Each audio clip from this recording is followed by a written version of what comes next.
স্বাধীনতার ঘোষক যে প্রসঙ্গটি এসেছে, আমির জামাত কি কোথাও বলেছেন যে কর্নেল ওলি সাহেব স্বাধীনতার ঘোষক?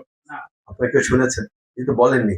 বরং তিনি তার আগের বক্তৃতাগুলো বলেছেন স্বাধীনতার ঘোষক। এই প্রসঙ্গে আমার শহীদ পিতার প্রসঙ্গ এসেছে বারবার। আমরা সবাই জানি স্বাধীনতার ঘোষক শহীদ জিয়া।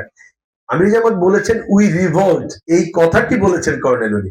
কিন্তু এই কথাটিকে টুইস্ট করে বিকৃত করে সোশ্যাল মিডিয়াতে এক ধরনের প্রচারণা চালানো হয়েছে এবং প্রচারণা চালিয়ে মানুষকে বিভ্রান্ত করার একটা চেষ্টা করা হয়েছে। এটা আমরা প্রতিবাদ জানাই। আমরা স্পষ্ট করে বলছি, অবশ্যই আমরা প্রত্যেকে বিশ্বাস করি যে স্বাধীনতার ঘোষণা শহীদ রাষ্ট্রপতি জিয়াউর রহমান দিয়েছেন। কিন্তু আমির জামাত এখানে কোনো ভুল বলেননি। এখানে কর্নেল ওলি যে বই লিখেছেন, সেই বইয়ের মধ্যে তিনি নিজে এটা উল্লেখ করেছেন। সেটা বই লেখা আরো বহু বছর আগে। বিএনপি কিংবা বিএনপির বন্ধু সংগঠন যারা এখন প্রতিবাদ করছেন, তারা কিন্তু তার লেখাটার প্রতিবাদ করেননি, আমির জামাতের বক্তব্যের প্রতিবাদ করছে। তো এটাতে স্পষ্ট বোঝা যায় যে এটি রাজনৈতিক উদ্দেশ্য প্রণোদিত।